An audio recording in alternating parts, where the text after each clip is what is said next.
Thank you, Mr. Chairman, distinguished guests, ladies and gentlemen. The first thing I'd like to say is I have the unfortunate position of being the first person not to speak in Italian. So I ask for your generosity and thank you for your kindness in bearing with me. I thank the organizers for inviting the European Investment Bank to this very important conference, and from the inauguration of the observatory yesterday's conference and the participation today, and I'm sure which will continue tomorrow, it's very clear the interest and passion that this subject brings in the region. What I intend to do is summarize what the EIB has done and can do regarding energy, the environment in Italy, and in Basilicata in particular. We have a fairly long history in the sector of industry in Basilicata, and we hope that in the future we can also play a role, maybe not just in energy, but more broadly, because I think one of the key themes that I will be talking about is that for projects of the nature of oil production to succeed, there needs to be other projects around it for there to be demonstrable benefits to the community and the region.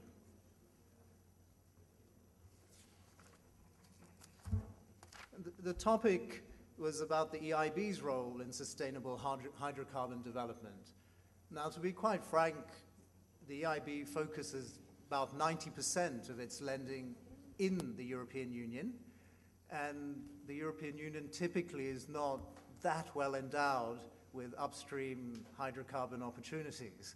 So, though in principle the EIB can and does participate in these, they're not that frequent. That doesn't mean that this can't happen. It can, and it probably will happen. But we'll discuss the criteria under which this could happen, and again, the process by which the EIB looks at whether a project is something that the EIB wishes to participate in. So, forgive me, but I will give a brief introduction to the EIB, and also there'll be quite a number of figures. Being a bank, I think we can't get away from numbers regarding millions and billions of euros and how they've been allocated, where they've gone.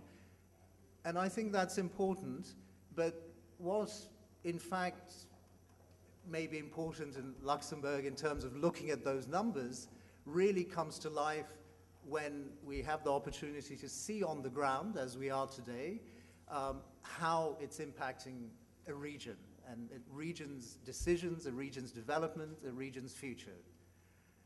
It's also important, I think, for the audience to be aware of the process that the EIB undertakes in order to look at projects, to see what safeguards are necessary for particular projects, environmentally, socially, and so on, not just financially.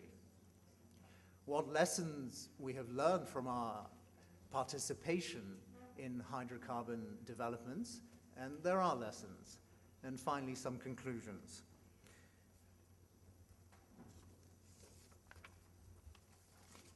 So, again, many of you may know this, but the European Union is a body, the European Investment Bank is a body of the European Union, it doesn't sit with the European Commission, it's a separate body, each member state having a shareholding, Italy being one of the 4 largest shareholders, having the same shareholding as Germany, France, and the UK at 16.17%. And typically in the European system, the system of governance, it may be useful and interesting for you to note on the management committee, which consists of 6 people. One of them is an Italian representative as the vice president nominated by Italy. More to what actually happens on the ground. Yesterday, some of the speakers discussed this, the Lisbon Treaty, Barcelona process, and so on. The European Investment Bank unlike some of the other international financial institutions that operate essentially outside Europe, like the World Bank, does not set policy. The European Investment Bank takes the European Union's policy and then tries to define what areas the lending should be focused at. I think it's important to go through these themes because though the focus is on energy and environment, many of these themes are very applicable in the broadest sense in the Basilicata region. So cohesion and convergence, the convergence regions, which again, I'm sure you're aware of, Basilicata is a phasing out convergence region. So there are eligible projects within that category, small and medium-sized enterprises.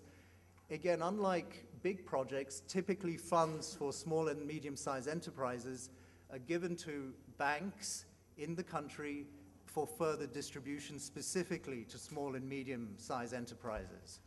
Environmental sustainability, very clear through renewable projects, water, other urban projects, the knowledge economy, universities, small amounts of research and development, and so on. Trans-European networks, though we talk about energy and environment, again, I think the president of the region yesterday brought the point up about broader infrastructure.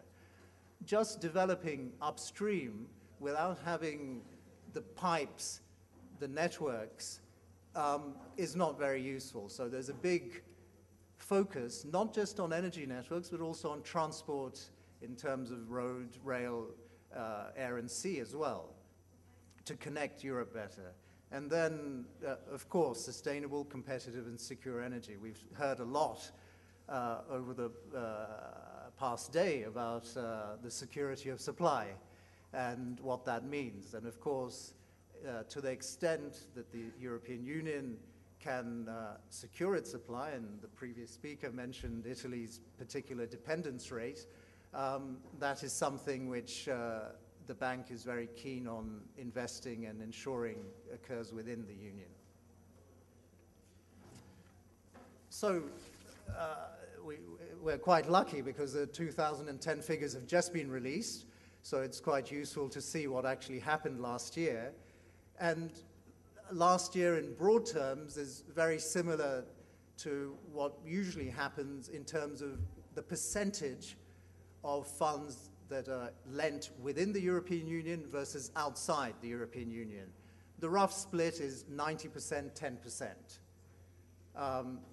Interesting to note that outside the European Union, the bank also does fund energy projects, for example, and pipelines to connect Europe, so trying to secure that supply, though, again, political events may bring temporary disruptions to those.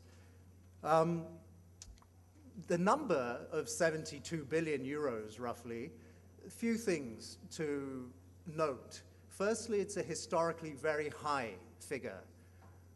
Over the period 2000 to 2008, the average lending would have been about 50 billion euros.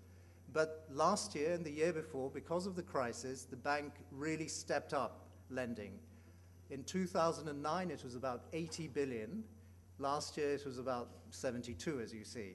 The current trend is on a slight decline for a few reasons, some banking reasons in terms of the bank's own capital management, and secondly, because of hopefully the way the crisis is diminishing.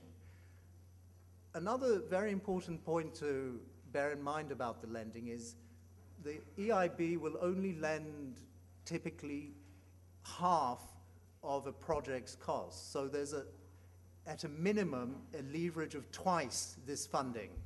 So we can easily say for 72 billion lent that actually at least 150 billion euros worth of projects, which is a significant number. Now, energy in particular, the chairman has spoken about the fact I'll talk a bit about renewables, but this is one of the few areas, few occasions and slides on which I will talk about renewables. But first, lending to energy in total. Out of that 72 billion, 18 billion was for energy. So a very significant amount. 15 billion or so within the European Union. And how was that broken down? In fact, a lot of it related to renewable energy. 34% precisely for renewables, 13% for energy. But if you bear in mind what I said before, 25% is for electricity grids. And a lot of that is actually linked to renewable generation requiring new transmission and other systems in order to bring it to market. Other grids, for example, gas, and I was involved in some projects in Italy last year, include gas transmission, distribution, and also gas storage. Underground gas storage is a key area within the Union. And you'll note there's very little on upstream. I think last year we only did one upstream project. It was an offshore project in the North Sea relating to gas. And again, refining, though we do it, it probably has some of the strictest criteria attached in order to pass the hurdles, because refining, and those of you from the industry will know very well the state of European refining industry and the changes that may be required there.